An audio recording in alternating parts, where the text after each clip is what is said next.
Once again, here's Professor Resnick, and good day to you, whatever time of day it is. I want to pick up on that last idea. I want to ask, the question is how this class exploitation, again, the assumption, assuming Marx is correct, how this class exploitation can continue, how can it occur and continue in capitalism, given that it is this kind of ripping off of wealth of those who produce it without getting anything in return. Marx provides a part answer. There are many parts to this answer, which is that people are not aware, they're not conscious of class exploitation. And hence they don't move to eliminate it from their lives since they're not aware that it's going on. They lack what is called in the Marxian tradition class consciousness, an awareness that that economic part of life is occurring, and hence they don't move to get rid of something which they're not aware of.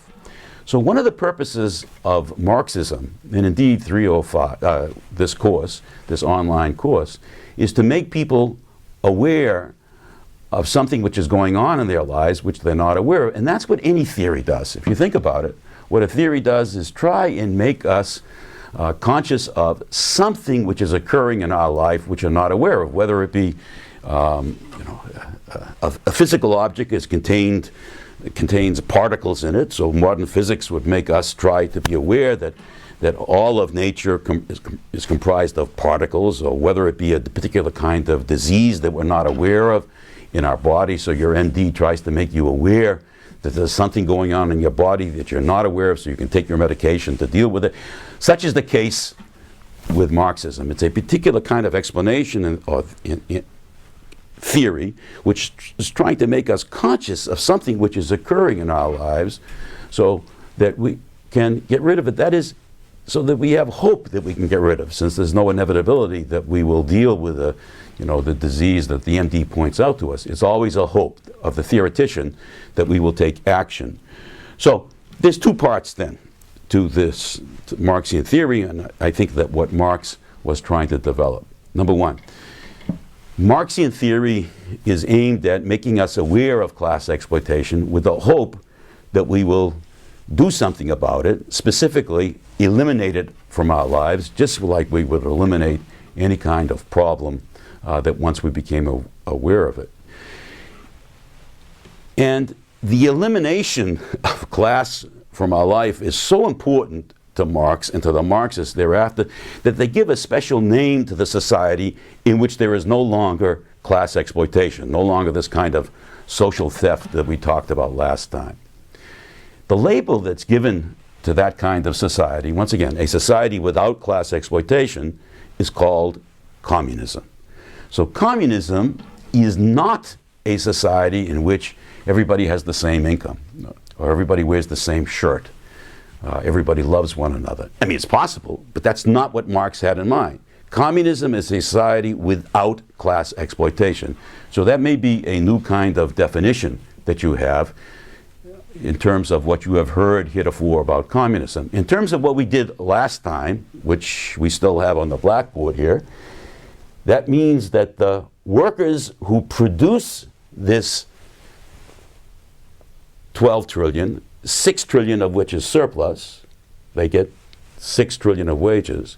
The workers who produce this surplus value would be the same collectivity that receives it. So communism is a society in which, according to Marx, that this surplus produced by workers above and beyond their wages would also be received by workers. So that's kind of a rigorous definition of what it would be communism in terms of what we have done. All right, next step. Okay, that's the class part of life. If I may, I'm going to just erase this and introduce a still new idea here, which is going to be presented in your readings, and you'll have quizzes on this, which is, consider life, all of reality, all of the world. It's an infinity of things. Let me write that on the blackboard. That's an 8 on its side. There's lots of stuff going on in the world. Okay? Marx identifies class as one of these, this production and this appropriation of surplus. But then there's everything else. If I can just have that kind of taxonomy, which I've divided the world, this is the world, into two parts, the class part and the non-class part. Okay? And in the non-class part, there's everything. Like what? Well, obviously there's nature. There's the rest of economics. You know, markets, production, and so forth. There's politics. And of course, there's culture. That kind of exhausts the set in terms of how I've divided non-class. There's the biological and chemical properties of the world. There's the market, and there's production and technology. There's the making of laws and the disseminating of rules and laws. There's the production and dissemination of meanings, all different kinds of meanings.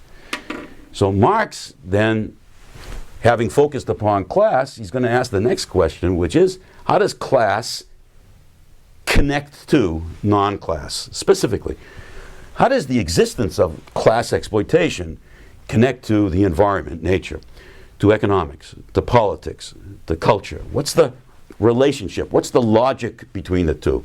And what he's going to argue is that the existence of class is caused by non-class, and the existence of non-class is caused by class. What he's going to argue here is that there is a connection between the two in which each is the cause of the other. And there is a fancy name given to that connection. It's called dialectics. So one of the things we have to examine in this course is this dialectical connection, this dialectical logic between class and non-class, specifically that they each cause the other.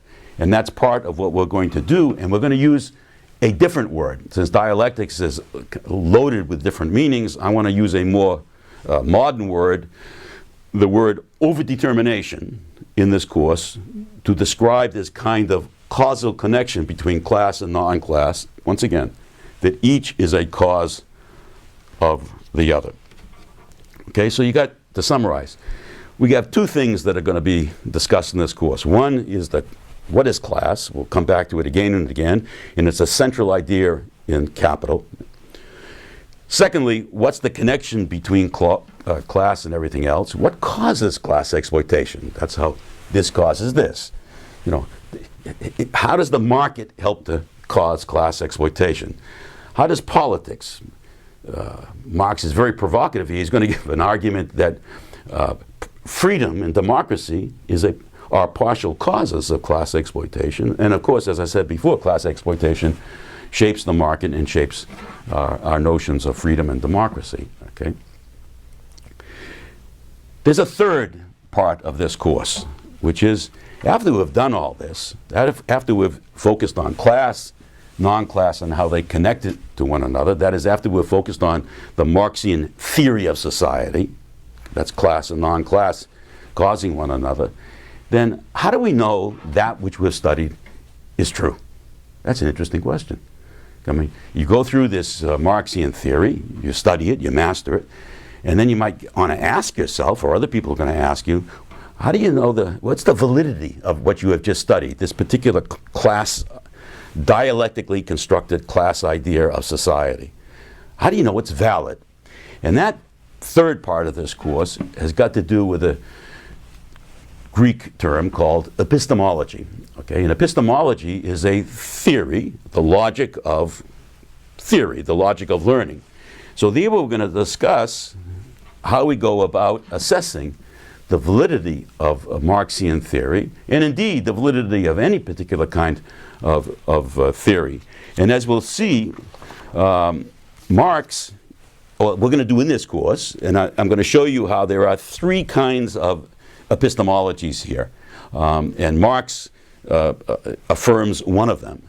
The three epistemologies will be two traditional ones, one of empiricism, the other of rationalism, and the third that Marx comes up with called dialectical materialism. And so what we want to do in this part of the course, is compare and contrast these different kinds of epistemologies. And a most important question after we do that, why does it all matter?